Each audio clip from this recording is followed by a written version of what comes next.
Еуразиялық экономикалық одақ елбасымыз Нұрсұлтан Әбішұлы Назарбаевтың жобасы. Қазақстан, Ресей, Белоруссия елдерінің тарихы, егемендік, теңдігі, экономикасы бірлескен түрде 2015 жылдың 1 қаңтарынан бастап қарқынды түрде дамитын болады. Осы тарихи сәттерге орай үш мемлекеттің астанасын аралап қайтқан қаламыздағы Мұхтар Әуезов атындағы нөмір 22 жалпы орта мектептің тарих пәнінің мұғалімі Тұрар Омаров қаламызға келіп алғашқы сурет көрмесін өткізді.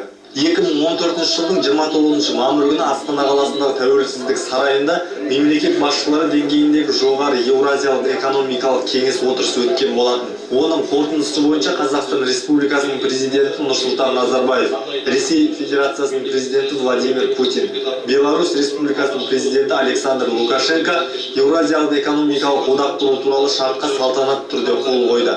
Аталған одақ туралы шарт 2015 жылдың 1 қаңтарынан бастап күшіне енеді. Шартта халықаралық ұйымдарға тән базалық аспектілер, мемлекеттердің егемендік теңдігі, аумақтық тұтастығы, сондай-ақ одаққа мүше мемлекеттердің саяси құрылымының ерекшелігін құрметтеу қағидаттары көрініс тапқан. Осында Еуразиялық экономикалық одақты кеңінен насихаттап, Қазақстан, Ресей, Беларусь елдерінің астанасына арнайы барып, тарихи жерлерді суретке түсіріп, қаламызға келіп фотокөрме ұйымдастырған Мұхтар Әуезов атындағы нөмір 22 жалпы орта мектептің тарих пәнінің оқытушысы Тұрар Омаров.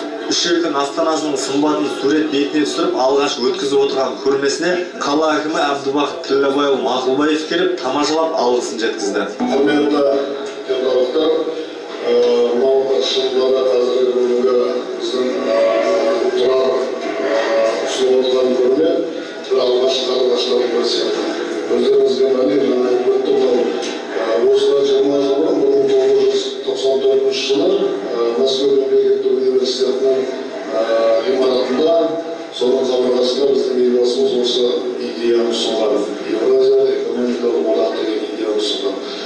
Ол кезде біз білетін болсаңыздар, мынау одақ жаңадан құрап, сондай сепаратистік деп айтсақ та болады, сондай периодта көп кезде бұл елбасының бұл ұсынысын көбісі ішінен қолдамаған көрінеді. Оған сенбеген деді. Бірақ өмір уақыт сол елбасының ойын идеясының өміршеңдігін соның шынайы екендігін дәлелдеп берді. Жас тарихшы Тұрар Омаровқа қала әкімінің алғыс хаты мен бағалы сыйлығы тапсырылды. Еуразиялық экономикалық одақтың елімізге, әсіресе Кентау секілді моноқалаларға пайдасы өте үлкен болатынына сенімдімін деп ұрандатқан жас жігіттің алдағы жоспарлары да орасан көрінеді. Өзінің шет елдерден алған әсері мен бастан өткізген қызықтарымен бөлісіп, тарихшы Тұрар былай дейді. 29 мамыр күні 2014 жылы кешкі жаңалықтарды көріп отырған кезде біздің Астана қаласында үш елдің президенті Нұрсұлтан Әбішұлы Назарбаев, Владимир Путин, Александр Лукашенко Еуразиялық экономикалық одақ құру туралы келісімшартқа қол қойды. Бірақ енді ол 1 қаңтардан бастап жұмыс істейді, бірақ қазірдің өзінде кедендік одақ жұмыс істейді. Содан ой келді, неге мен осы үш мемлекеттің, әсіресе үш астананы аралап қайтпасқа деп ой келді. Және оған түрткі болған 94 жылы біздің елбасымыз Нұрсұлтан Әбішұлы Назарбаев осы идеяны ұсынған болатын Мәскеу қаласында. Сөйтіп жолға шықтым. Әр қалада 2 күннен болдым. Астана, Мәскеу, Минск қалаларында өте керемет қалалар. Астана әсіресе мерекеге қарсы одан да көркейген, ұлттық нышандар көбейген, біздің нақыштар, жаңа ғимараттар көбейген. Мен өз бірінші 2007 жылы боламын Астанада. Мен қазір бардым, бұрын Бәйтеректің төбесіне шыққан кезде Астана көрініп тұрады, шекарасы, үйлер, қазір биік ғимараттар өте көп қазір шыққан кезде байқағаным. Және халқының саны 820 мың болған, қазір Астананың халқы. Және біздің қандастарымыздың саны 530 мыңға жеткен. Ол да өте қуанышты.